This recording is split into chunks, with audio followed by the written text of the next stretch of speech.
Valley Fighter TV. In this video tutorial, I want to share with you 5 helpful tips that I believe you should start implementing in your sparring training.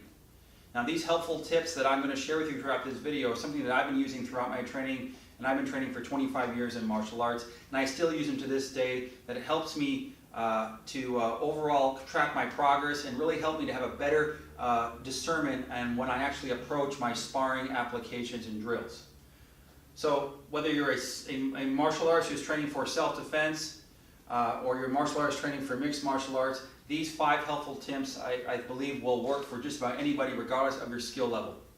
Now, it's important here to understand that there are more tips than just 5 that I usually recommend, but I'm going to start out this video tutorial with sharing 5 of the most important ones that I think that are often neglected when approaching sparring. So make sure that you pay attention and watch the entire length of the video. And if you're a new subscriber, don't forget to comment and hit the like button in here, and also turn on your notifications so you always get a current update of my newest tutorials that are coming out. If you found this information informative, please share it with your friends and get the word out so I can have a better understanding here and kind of where to take my YouTube channel. Thank you, and let's go ahead and get to it. Okay, the first tip that I want to recommend to start implementing in your sparring training is you want to define the specific goal that you're trying to achieve for that specific sparring session or that training day. Okay, so what this means is that you need to have a clear-cut understanding of what you're trying to achieve in sparring overall for that present day. Okay, not in sparring overall, okay? Now certainly that can be included, but what you're trying to achieve specifically in that sparring for that day, because there are so many different ways you could spar. Okay, so let me tell you what a knot is.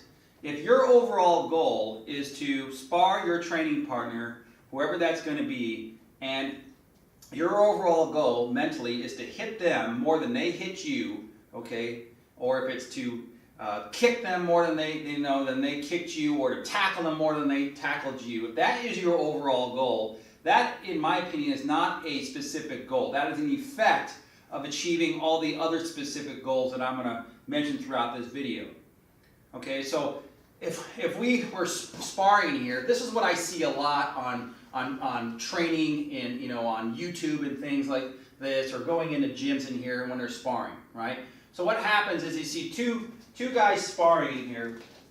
I'm over here. And they're doing things like this, and we're just trading punches back and forth, and they're both just beating the crap out of each other in here like that, okay? Right? And I'm standing back watching that, and I'm going, what are they accomplishing in there? Both of them can't even see, right? They're standing here going like this, just wailing away in here, completely out of position in here like this. Like, guy's trying to kick him, right? Then he's trying to one guy's just trying to get super aggressive. One guy's maybe, being a lot more aggressive than the other one, or they're both just beating the shit out of each other in here like this. And in my opinion, they're not accomplishing anything in here. They're sloppy, that's artless technique, and basically to me, it's just a level of insecurity and low self-esteem, and along with other things. Okay, so if that is your overall goal, is to hit the guy more than he hit you, and really not sure what you really did, okay, then you're probably not going to go any further in your sparring than that. Okay, so the first one is define specifically what you're trying to accomplish in that sparring. Whether it's stand-up sparring or it's ground fighting sparring in here, what are you trying to do for that day? Are you trying to work on your endurance? Are you trying to work on a specific technique? Are you working on trying to implement a certain strategy? Are you working on defense? Is it going to be offense? Is it a specific punch? It could be footwork. There's so many different things that you could be working on specifically in sparring. So number one, define specifically what you're trying to accomplish in sparring for that day. Let's go on to the next. Okay, the second tip I recommend implementing in your sparring training, once you've defined your overall specific goal of what you're trying to accomplish in sparring for that day, is you need to determine what type of sparring that you're going to be working on for that present training day. Okay, so there are many different sections of combat training, and one of them is sparring. And under sparring, there are all different types of sparring that you can be working on. For example, I could be working on technical sparring, a specific technique in here, right? So for example, if I'm going to be working on technique sparring in here, maybe I want to work on throwing my jab, right? Yeah, getting my jab in there. Maybe I'm trying to hit my opponent with my jab with a certain amount of speed, right, and a certain amount of power in here that's still in control, right? So if that's going to be the specific goal of that type of sparring, to work on technique training in here, then I want to be working on, throwing, a jab in here working on a specific type of, of jab or jabs that you're going to be using, and only work on that for that, that training, that sparring training session or that round. Okay, so that's just technique. Technical sparring is just one way that you could actually practice sparring. Another example of specific type of sparring is it could be tactical sparring, right? Tactical sparring would be all the specific smart moves or actions that you're going to take in order to get the overall strategy, overall goal accomplished, right? So for example in here, right, that could be a tactical thing, could be just working on specific footwork in here. I could be putting my stance into a position in here that may allow me to be a lot more explosive in here like this, right? I could be adjusting my feet in here where I can cover more ground because my goal is to close the gap for that day, work on closing the gap for that day relatively quickly in here, right? So I could have working on tactical footwork in here, or it could be having a tactical guard position, a hand position here that I'm working on, to draw you into a drawing attack or a baiting attack of some kind in here, right? Right. So I can put my hands in a certain position in here like this, right? There's many, tactical is another one. It could be strategy type of sparring, right? Style specific. Maybe I'm going to adopt a specific style or archetype or a certain psychological approach to sparring that day. That could be being an aggressive actions.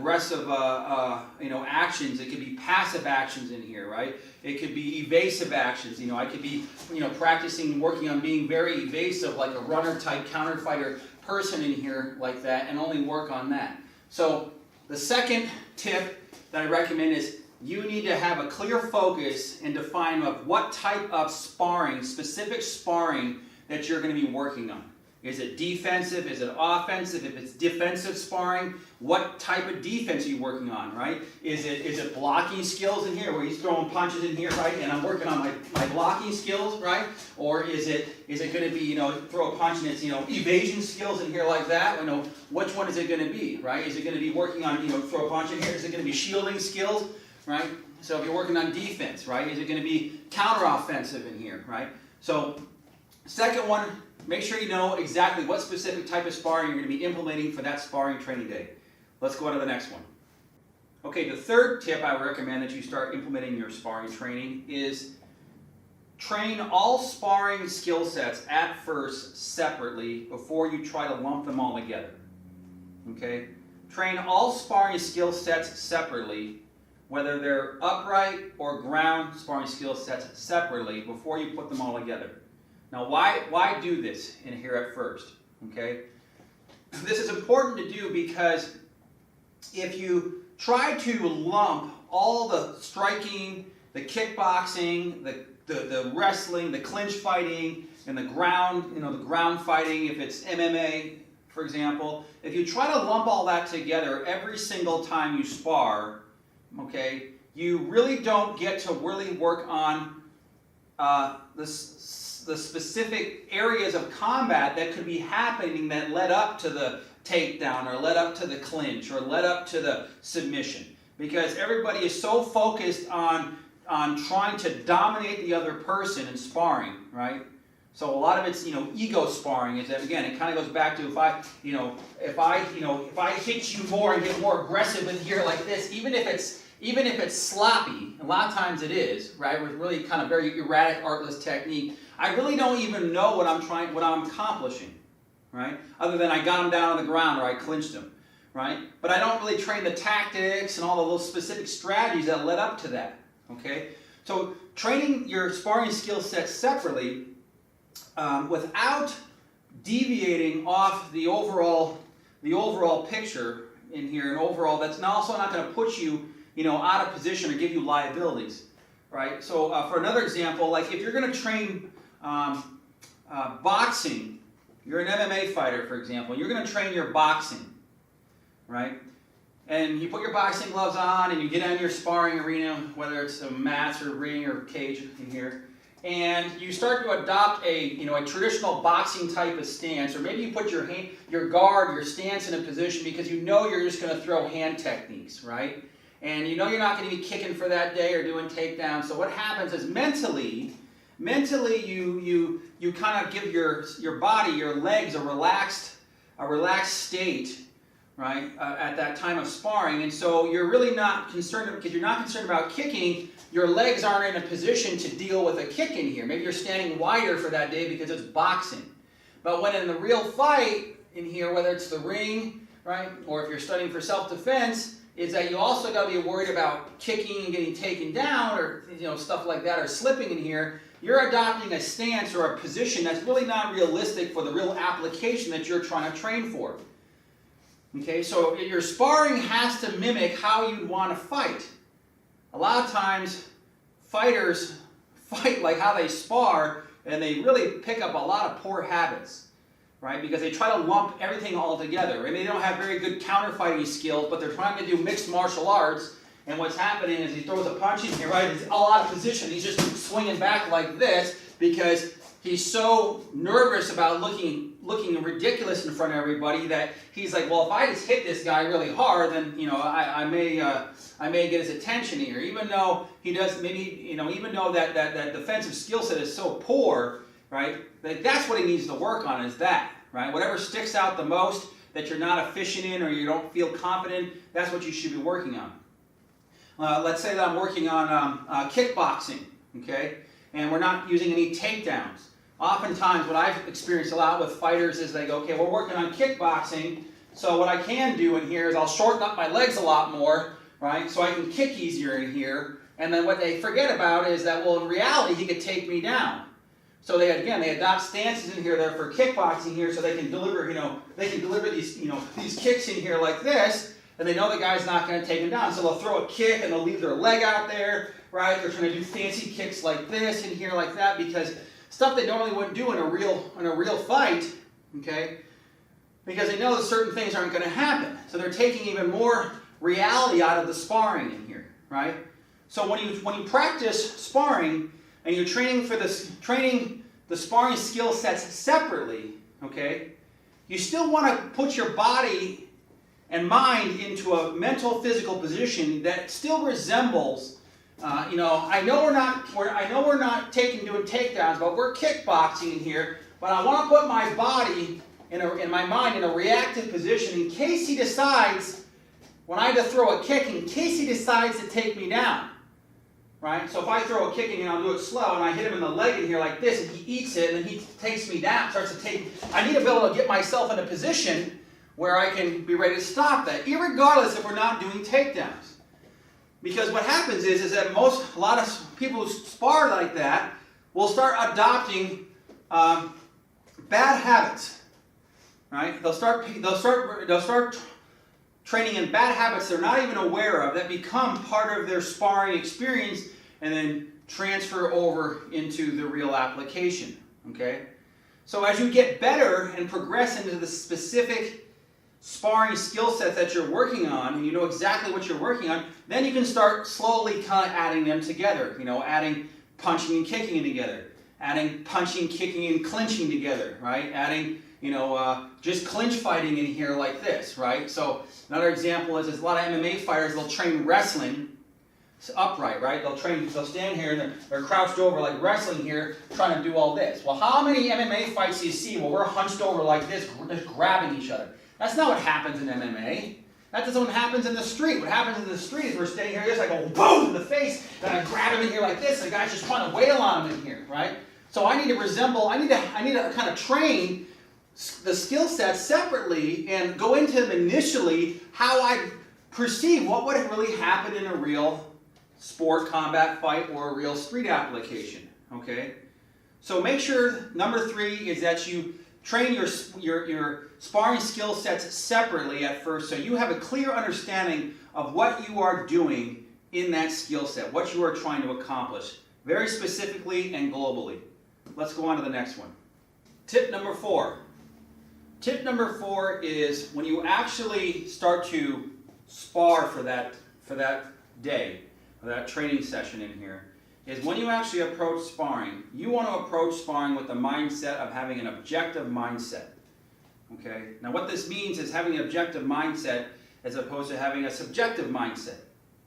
Meaning that you want to approach sparring in a very reactive way. You want to be completely in the present moment and be very observant to everything that's going on in sparring. Okay? All right, now let me tell you what it's really not. A lot of martial artists and fighters will go into sparring. They're sparring the training partner, they know they've sparred many times, and they have a favorite move, or they know that their opponent is very vulnerable to certain things. And so they're going to pick a certain move or certain technique that they feel that they rely on a lot to dominate the other person, just so they can feel better at the end of the day that they didn't get the worst out of it, right?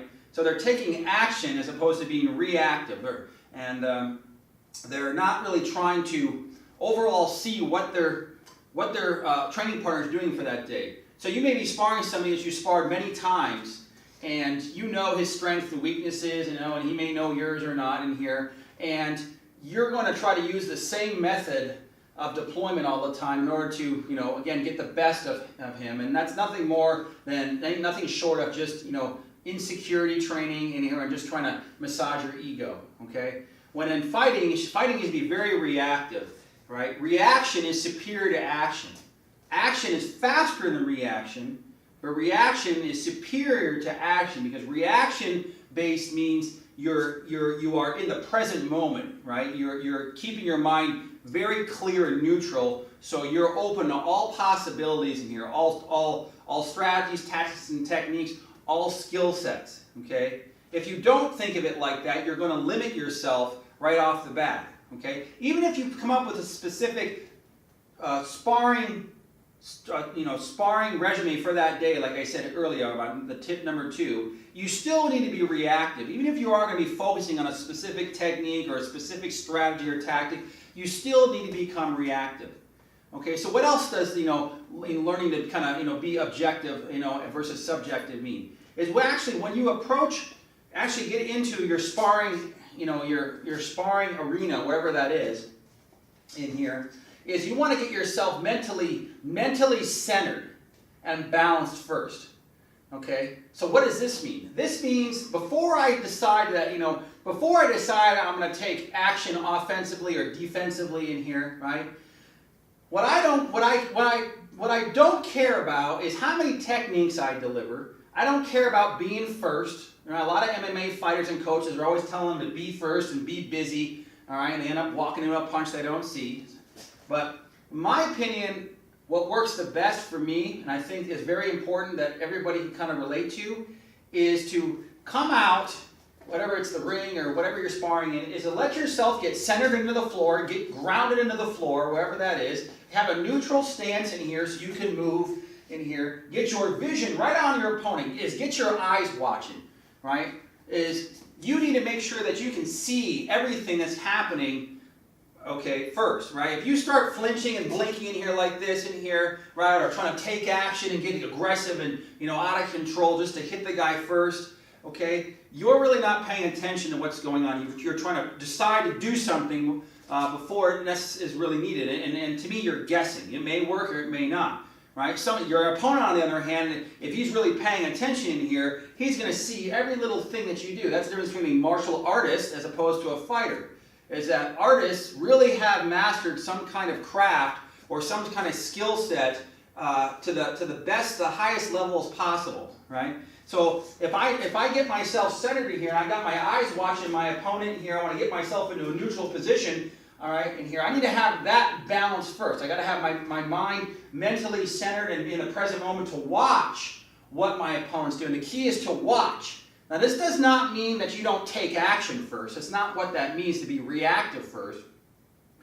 Definitely being reactive means I take action first, right? What I want to do is I want to take advantages of my opponent's actions or inactions whenever they occur. Doesn't mean I'm going to do that all the time. but I want to put myself into a position where I can actually see the little subtleties in here, right? The slightest little mistakes or things that he maybe not be aware of in here, and I want to try to expose those things, okay? Whatever skill set that you're working on, whether it's upright sparring or it's on the ground, okay? So I want to get myself mentally centered and balanced in here, calm and collective, okay, when I spar. Sparring should not be about endurance all the time. It should not be about delivering full power and speed. And sparring doesn't always have to necessarily making contact, right? Remember what I said earlier, there's a lot of different kinds of sparring. And one of the ones I didn't mention is that in certain type of sparring, you can actually do very light sparring or no contact sparring or flow sparring. Okay, what that means is I'm not trying to, we're both in an understanding in here of what we're trying to accomplish a specific skill set, like trying to keep our range, right? So I need to have a clear perception of what is in front of me and what I'm doing when I'm approaching sparring in here. And I want to be objective, meaning I don't want to try to, it's almost impossible not to anticipate what I think he's going to do. Right? But if I'm going, okay, when I spar today, the first thing I'm going to do is I'm going to throw a left haymaker in here because I like that move. Or I see him throw, start to throw a takedown, and I'm like, I'm going to counter him with an overhand haymaker no matter what because I like that move. That is subjective. That is not objective sparring or training. Okay? So the fourth one is become reactive to your opponent. Watch your opponent. Right? Let your opponent decide what to do.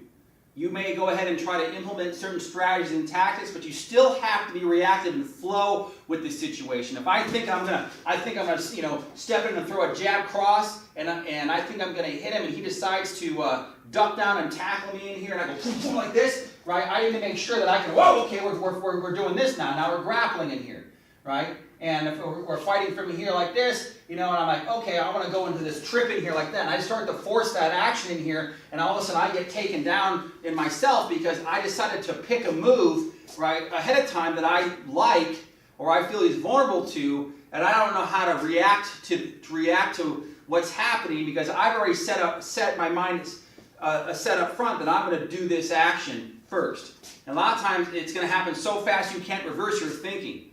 Okay, so this is a hard skill set to do and really get down well, is to learn how to become reactive and live in the moment when you're sparring. So that's number 4. Let's go on to the final one. Okay, the fifth and final tip is to get yourself a journal or a training log and document everything that you do in sparring. Okay, this is something I've still been doing for 25 years. I have a lot of journals in here, and what I do is every time I spar somebody, I'd write down who I'm sparring. I'd write down the style that they are, okay, or their archetype. I'd write down the techniques and skill sets that they seem to rely on, that they favor, and I also write down what I feel that they're efficient in them, whether they're favor them or not. They could be not very good at them, but they seem to rely on them, okay. I also write down kind of the specific type of sparring that it is, if it was kickboxing, if it was, and what type of sparring I'm working on. I was working on offense, countering, I was working on counter kicking, I was working on drawing attack, I was working on indirect attack. I also write down, my mindset for the day. What was I feeling the day before I sparred? I feel nervous, that I feel out of it, that I feel checked out, that I feel antsy, things like that.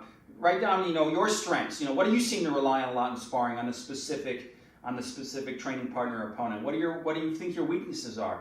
So I'd have, in here just a ton of different, a data in here in the day of all different, people I've sparred, and I've sparred them many times, and certain things I'd work on, right? I'd have, okay, today I'm going to be working on this, and I'm not going to let them know, right? Or sometimes I let them know, or they said, I'm going to be working on this, and I said, okay, well, I'm going to be working on this, and I document all that down. So, you want to keep a log so you can check your progress and really discern between kind of where you're at with your sparring and where you need to improve upon, and think outside the box and about learning certain skill sets that are, may not be, traditional skill sets that you apply in your MMA or certain martial arts training. That's what I did, so I kind of became a one of these jack-in-the-box type of guys where I had certain tools to me that I could deploy on them,